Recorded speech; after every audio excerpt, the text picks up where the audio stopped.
Y a continuación voy a presentar a nuestro ponente, el ingeniero Magíster Vlado Castañeda González, para la disertación del día de hoy. Es un placer contar con su presencia y definitivamente debemos precisar que los cursos y diplomados de CIEXSI se caracteriza precisamente por tener a profesionales de primer nivel.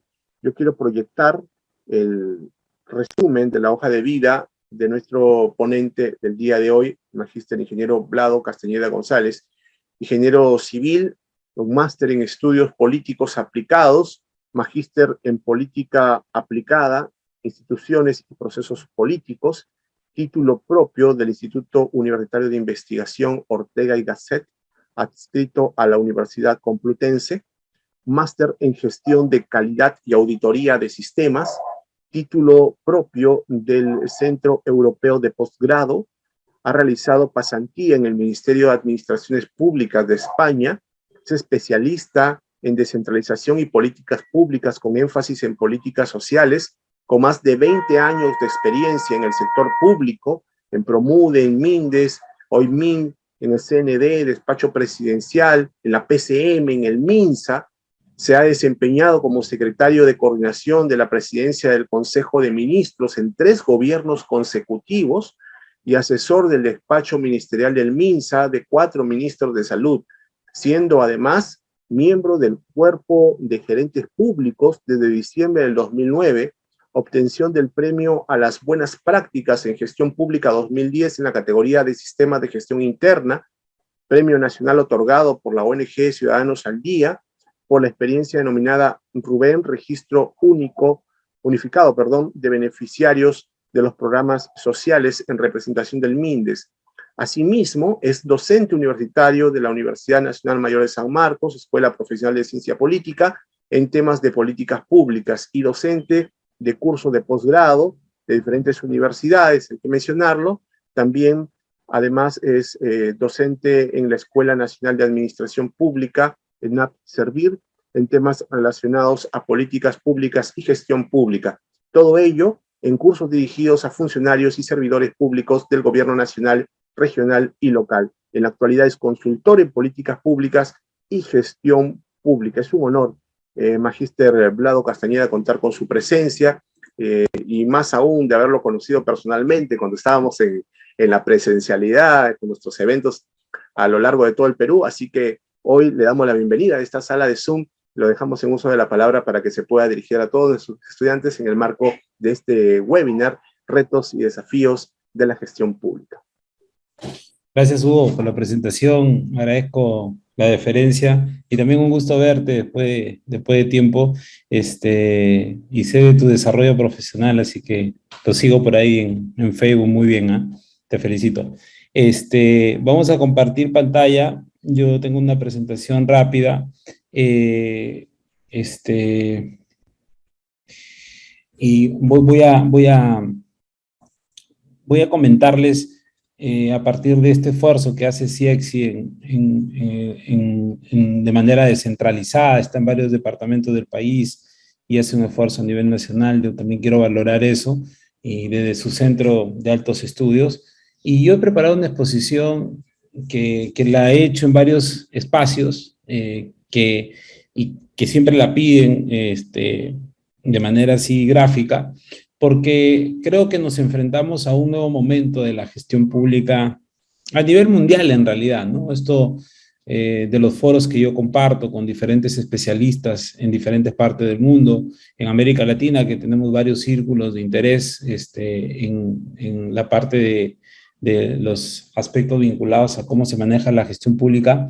La pandemia ha cambiado la dinámica de la gestión pública en general. Entonces yo voy a partir de ese elemento que ha generado estos cambios. Ustedes habrán visto, muchas entidades públicas han pasado al teletrabajo, se ha fortalecido, por ejemplo, la transformación digital, la forma como vamos a tener que atender a los usuarios, a los diversos usuarios que tiene o destinatarios de los bienes y servicios, la forma como vamos a tener que entregar los bienes y servicios, la forma como hay que hacer la gestión está cambiando. Entonces, voy a darles una aproximación en ese sentido. Luego voy a hablar de cuáles son las formas de gestión que debemos tener, el enfoque de gestión o el ciclo de gestión que debemos tener en cuenta.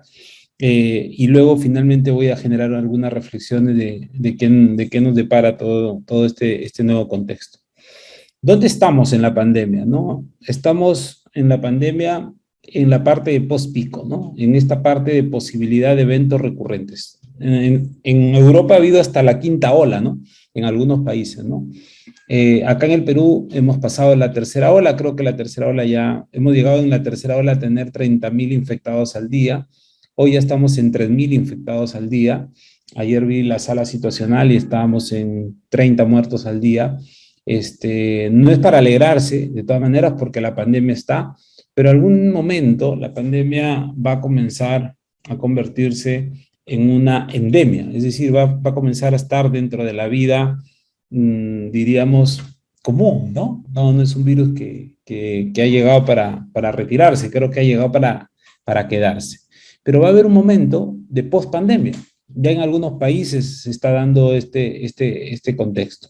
Entonces, esa situación hace que la forma de relacionamiento social, económico, y en este caso desde el Estado, genere ciertos niveles de cambio en la lógica de la intervención. Entonces yo lo que estoy haciendo en estas conferencias es planteando algunas consideraciones de la situación que nos enfoca la pandemia, ¿no?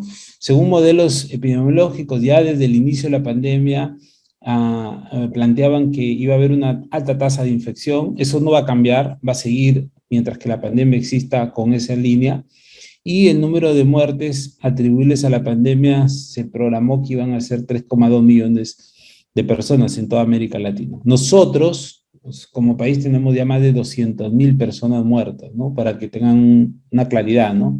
Y en América Latina son más de 30 países. Entonces, si uno saca el ratio, se van a dar cuenta que hay una fuerte precisión en esa proyección. Pero la pandemia también, ¿qué ha generado, no? Que ha generado la visualización de que nos demos con la sorpresa de que no hay equipos sanitarios suficientes para responder a las oleadas de enfermos que vamos a tener. Entonces, ¿qué puede pasar en torno a la pandemia? Que siempre, como va a estar con nosotros, el virus de la COVID-19 con sus variantes, lo que va a pasar es que cada cierto tiempo, y si se vuelve estacional, como una influenza, en determinados momentos del año, en determinadas zonas del país, va a haber un mayor nivel de contagio. Y lo malo todavía de esta morbilidad es que no tenemos los medicamentos para la curación, no hay un tratamiento específico para la curación. Y bueno, y al inicio, sin una vacuna, no se podía impedir el contagio. Hoy ya estamos en contexto de tercera dosis, ¿no? Y cada vez seguro se va a necesitar cada cierto tiempo ciertas dosis. En ese contexto, lo que les estoy diciendo es que este tema lo vamos a tener ahí latente. Y bajo esa lógica, teniendo en cuenta que todavía nuestros sistemas de salud van a estar todavía debilitados, ¿no?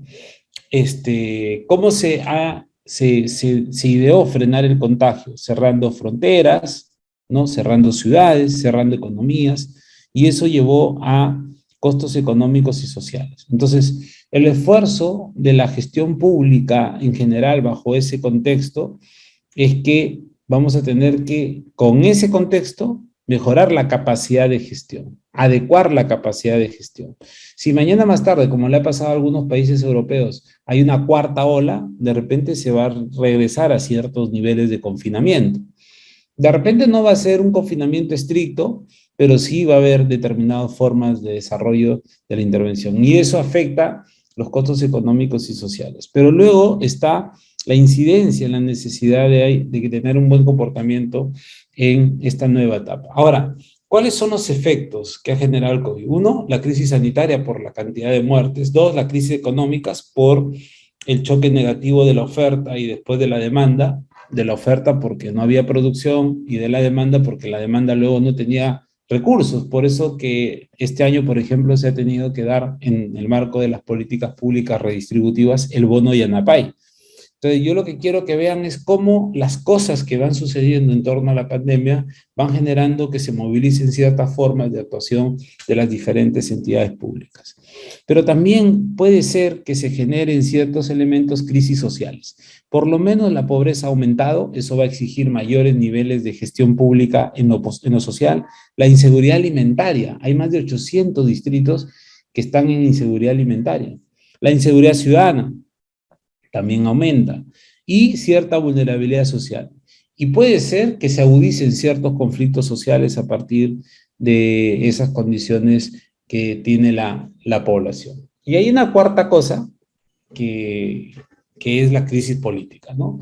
Desde el rol del Congreso, de los gremios, de los actores políticos, de los partidos políticos o del tejido social, que también hay que estar analizando.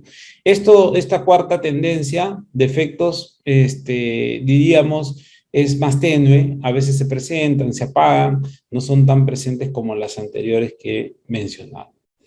Otra cosa importante es que la pandemia nos ha focalizado ciertas poblaciones de interés, ¿no? Y esto es importante porque si mis intervenciones públicas van a estas poblaciones, estas son las poblaciones que en el marco de la pandemia han sido más afectadas. Mujeres, estratos de ingresos bajos y medios, trabajadores informales, trabajadoras domésticas remuneradas, niños, niñas, adolescentes, jóvenes, personas mayores, población rural, población indígena, afrodescendientes, personas con discapacidad, migrantes y personas en situación de calle.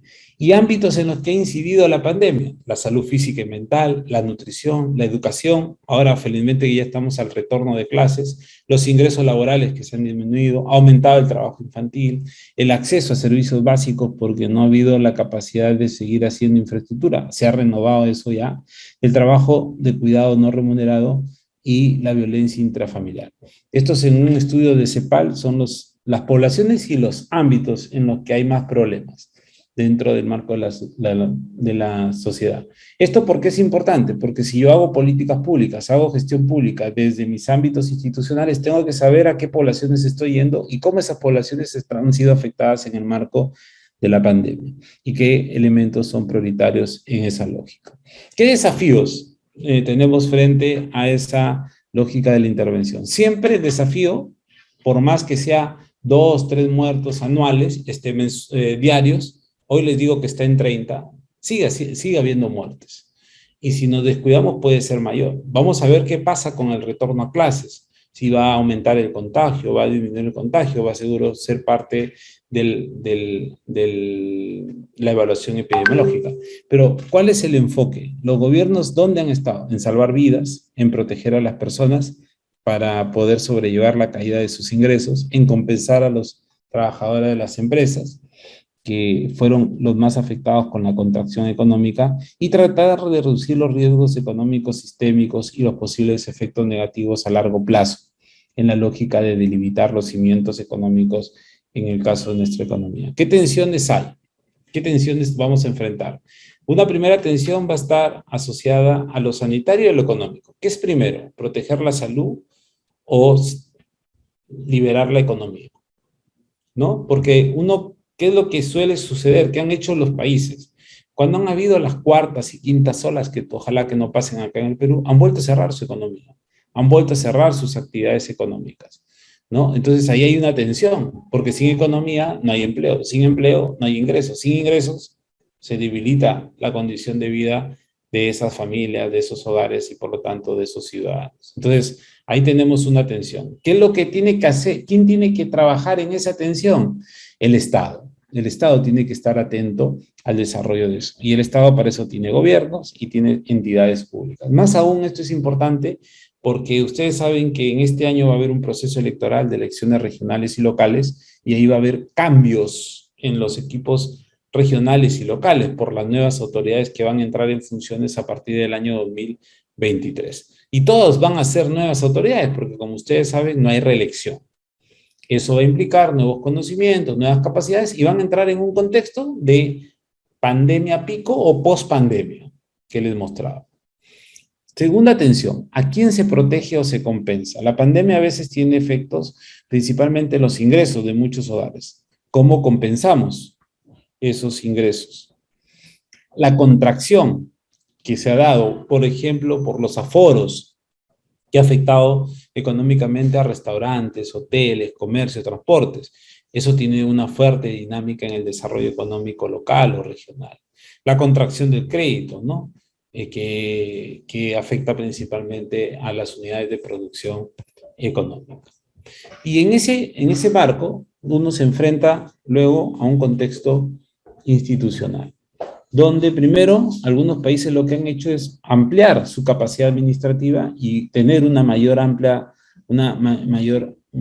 red de protección social, ¿no? Ampliar la red de protección social.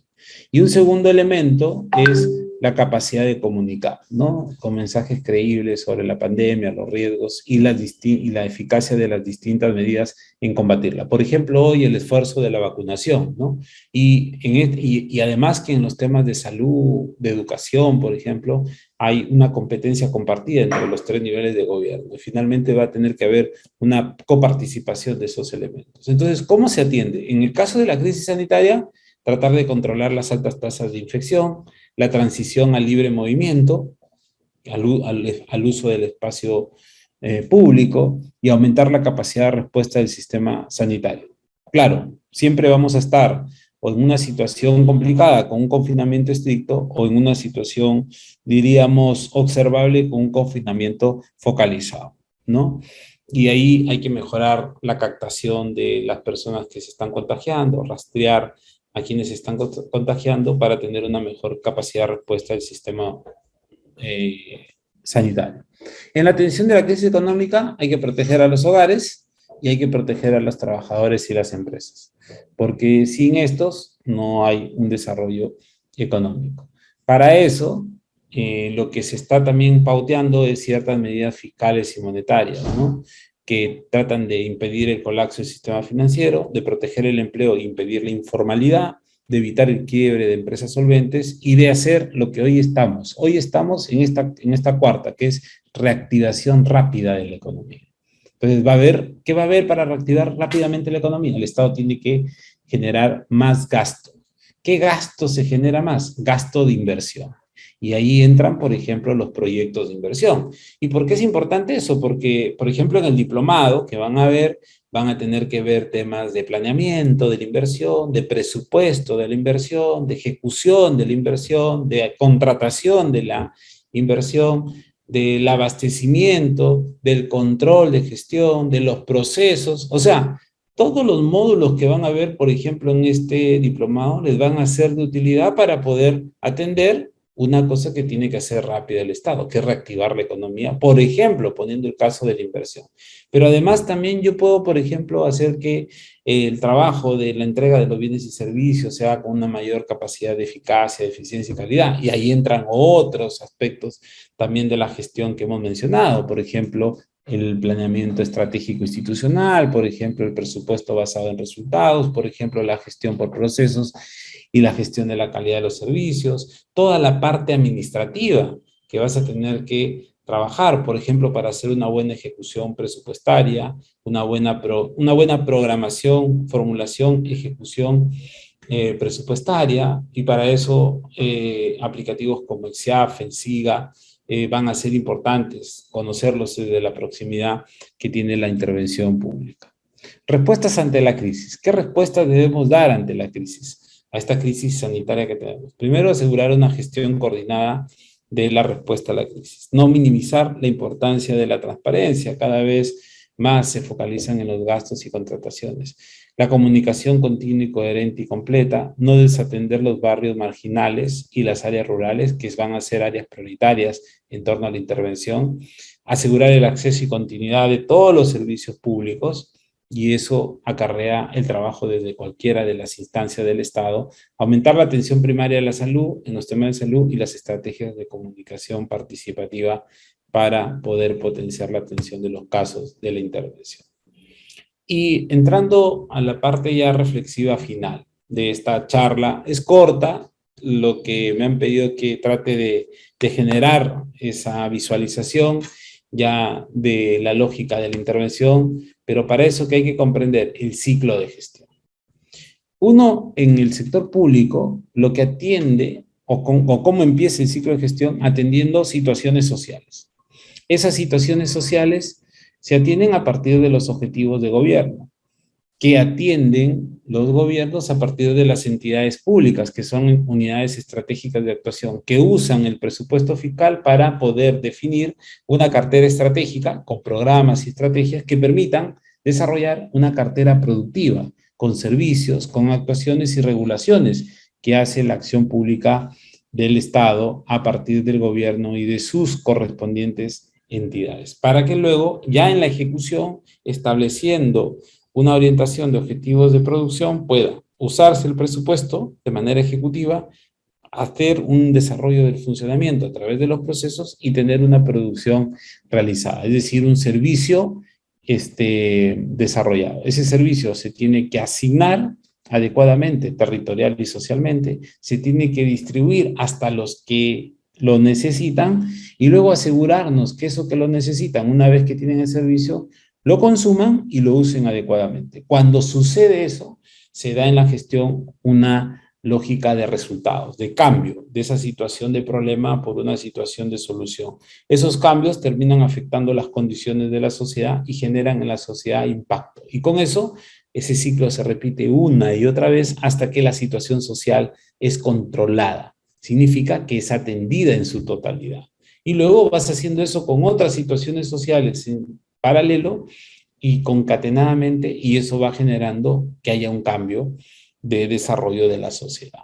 Entonces, todo ese esfuerzo metodológico existe de un trabajo desde el lado sustantivo de la acción pública y también un trabajo desde el lado administrativo. Por eso es importante la combinación que se está haciendo en este diplomado, ¿no? La combinación de los elementos de gestión pública con los elementos asociados al sistema administrativo. Pero ¿qué herramientas en torno a esas componentes que hemos comentado son importantes? Tener claras cómo definir la estrategia, el análisis y diseño e implementación de las intervenciones, tener un diseño organizacional que se preste para poder hacer el abordaje de la intervención, con presupuesto, teniendo clara la contabilidad y los costos y tiempos y circuitos en el marco de un control de producción. Y luego, ya para la parte de valorar los resultados y los cambios en la sociedad, un buen control de los usuarios, con información de la producción de la información social que se tenga y con aspectos vinculados al cambio social que se deba producir en torno a las características de la intervención. Pero para eso, ¿qué hay? ¿Qué novedoso hay? Bueno, el decreto legislativo 1446 modificó la Ley Marco de Modernización del Estado del año 2002 y en ese marco salió el Decreto Supremo 123 del 2018 que aprueba el Reglamento del Sistema Administrativo de Modernización de la Gestión Pública. Una norma importante porque con esta norma se delinea cómo debe ser el enfoque de gestión que debemos hacer. Y hoy el enfoque que tenemos que hacer en la administración pública es una gestión orientada en los resultados, que comúnmente se conoce como gestión para resultados, donde las entidades pueden identificar y adoptar decisiones sobre todos aquellos aspectos que contribuyen a la creación de valor público. Para eso, metodológicamente, ¿qué debo tener en cuenta? Como orientaciones, delimitar los resultados, orientar todo hacia resolver el problema público o potenciar una oportunidad, previa identificación de los bienes y servicios a prestar, y a partir de esa configuración poder aplicar mecanismos conducentes a mejorar la productividad y la eficacia en torno al desarrollo de la intervención pública que hacen las entidades y tener un uso de sistemas de información para monitorear y evaluar lo que va pasando en torno a las intervenciones públicas y la toma de decisiones, siempre basada en la evidencia. Ahora, este sistema administrativo, ¿qué va a promover? Y son estos elementos que hay que tener en cuenta en la configuración que se va a hacer en torno a los parámetros de desarrollo de la acción pública desde las entidades públicas. Uno, que es la simplificación administrativa. Dos, la calidad de las regulaciones, es decir, de todo lo que se regule para mejorar la lógica de la intervención del Estado. El gobierno abierto, que implica la colaboración, la transparencia, participación y colaboración ciudadana. La coordinación interinstitucional en términos horizontales, cuando es de manera interinstitucional, intersectorial o multisectorial, y de manera vertical cuando es de manera intergubernamental. Para eso se debe analizar también si la estructura, la organización y el funcionamiento del Estado es coherente y consistente con lo que se necesita desarrollar, mejorar los elementos de la productividad. Esto de acá, déjeme decirle que es algo que todavía es nuevo, cómo aplicar la productividad en el sector público, ¿no? Se aplica mucho la productividad en el sector privado, ¿no? Que es una lógica de hacer eficiente la intervención y hacerla de manera oportuna. Y a partir de eso, desarrollar lo que es la gestión por procesos, que llega hacia la mejora continua y que progresivamente esa mejora continua llega inclusive hasta la calidad de los servicios. Otra cosa nueva es la evaluación de riesgos en la gestión. No de gestión de riesgos de desastre solamente, sino de todos los riesgos contemplados en la lógica de la gestión. Y por último, una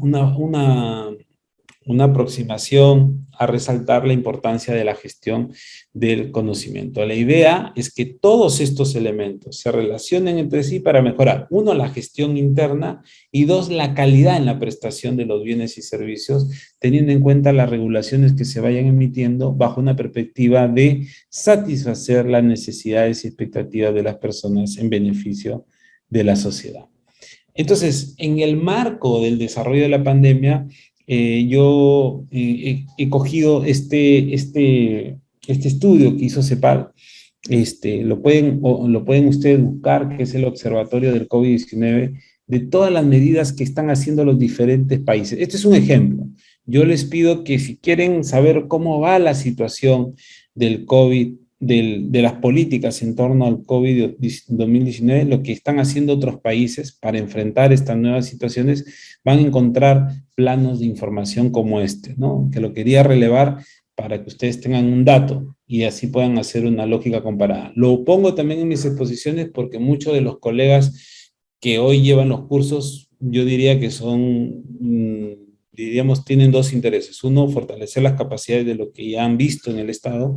Otros quieren entrar al Estado y hay un tercer grupo, ¿verdad?, que son los que interactúan con el Estado, desde la sociedad civil o desde la empresa y que quieren saber cómo se va a trabajar del Estado. Entonces acá les he puesto esto para que vean cómo algunos países en el mundo han ido cotejando algunas acciones específicas en diferentes tipos de áreas de desarrollo de la intervención. Creo que ustedes tengan esa aproximación les va a ser de utilidad para poder aumentar la capacidad de desarrollo. Y si entran al observatorio que les estoy diciendo del COVID-19 de CEPAL, van a poder encontrar información y cómo se va moviendo esa información en los diferentes países de América Latina y el Caribe.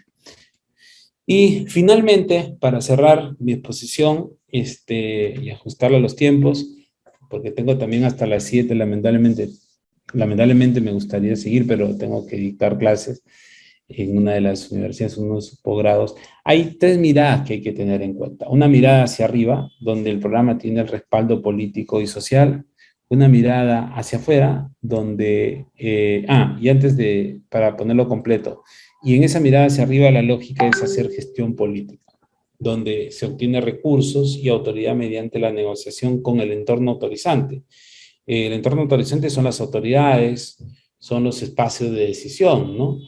Por ejemplo, en un gobierno nacional son el presidente, los ministros o el consejo de ministros. En un gobierno regional es el gobernador y el consejo regional. En un gobierno local es el alcalde y su consejo municipal. Una mirada hacia afuera, que las intervenciones de los programas respondan a los problemas valiosos para la gente. Ahí hay que hacer una buena gestión programática, estableciendo políticas, programas y proyectos. Y una mirada hacia abajo, para analizar si tenemos una buena capacidad organizativa en la cual se soporte toda la lógica de la intervención, teniendo en cuenta la gestión organizativa en términos de gestión de estructuras, sistemas y procesos operativos.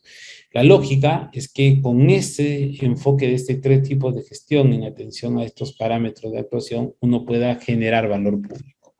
Y con eso poder pautear las características y condiciones de la intervención. ¿Qué reflexiones finales les dejo, colegas, de lo que va a enfrentar la gestión pública? Y por eso es importante fortalecer las capacidades en este contexto. ¿Por qué? Porque estamos entrando a una etapa de cambio. ¿Debido a qué? A que hay un mundo diferente donde va a haber una nueva normalidad social. Si todo va discurriendo bien, si todo el mundo se va vacunando, cada vez vamos a no solamente tener los aforos, a volver, diríamos, entre comillas, a tener una mayor intensidad en la vida social y económica. Bajo esa lógica, esa nueva normalidad social va a exigir al Estado trabajar diferente a lo que veníamos haciendo antes de la pandemia para poder acomodarnos a esta nueva situación. Algunos creen que vamos a regresar en el Estado a trabajar como se trabajaba antes de la pandemia. Yo creo que esa realidad no la vamos a tener, por lo menos en los próximos 5 o 6 años. Vamos a seguir interactuando con ciertos niveles de aproximación a la pandemia. En ese contexto es que la nueva normalidad nos va a exigir una mejor ruta de desarrollo. Va a haber un acomodo en las interrelaciones de mercado y el flujo circular de la economía. Esto lo digo por consideraciones que tienen que impulsar las entidades, varias entidades respecto al desarrollo económico regional o al desarrollo económico local. Una tarea para muchos de los trabajadores de salud va a ser incorporarse a lo que será el impulso al sistema unificado integrado de salud. Ya lo dijo el presidente, tiene que ser un sistema universal, gratuito, participativo, descentralizado. Y en ese contexto se tendrá que ver cómo es que se aborda, ¿no? Tiene que ser un desarrollo centrado en la prospectiva, lo que se va a tener que hacer. ¿Qué es la prospectiva? Es pensar el futuro. Y sobre la base de lo que yo quiero pensar en el futuro, veo qué hago en el presente para ir aproximándome al futuro. Creo que cada vez las entidades van a tener que tener sistemas de alerta temprana para ver cómo es la dinámica de sus temas de interés en lo social y en lo económico, según corresponda. Y la gestión pública va a ser muy dinámica, con incorporación de análisis de riesgo que comentábamos, con mayor flexibilidad administrativa para que la administración se acondicione a lo que necesita la realidad y con un aumento del valor público en la lógica de la gestión política, la gestión programática y la gestión organizativa. Y finalmente, cada vez más los abordajes que veamos en el Estado, por las características con las que se presentan los problemas públicos, van a ser más multidimensionales, multifuncionales y multisectoriales. Y ahí la interinstitucionalidad con la que se trabaje en términos de lo intersectorial, lo multisectorial y lo intergubernamental va a ser vital para que haya una acción conjunta del Estado justamente para velar por los intereses que tiene la población. Esta charla, como les decía, es una charla rápida que abre el panorama de la importancia que tienen los diferentes ámbitos de vinculación de la gestión pública. Por eso, porque tenemos estos nuevos retos, porque nos espera estos elementos en la lógica de la gestión, es que hay que hacer un esfuerzo por desarrollar capacidades y estar actualizados. Espero que esta charla les haya servido en esa línea y como siempre va a ser un gusto estar acompañándolos seguro en alguno de los temas que tenemos. Yo voy a dejar el PPT para que ya los colegas puedan ver los ámbitos de publicación y de acceso según las reglas de operación que tenga, y les agradezco por su atención y valoro que se hayan dado el tiempo para esta charla. Muchas gracias. Muchas gracias, Magíster, ingeniero Vlado Castañeda, por esta valiosa ponencia para nuestros estudiantes IEXI. Nos vamos a reencontrar seguramente ya en el diplomado, así que gracias nuevamente por estar con nosotros. Buenas noches para usted.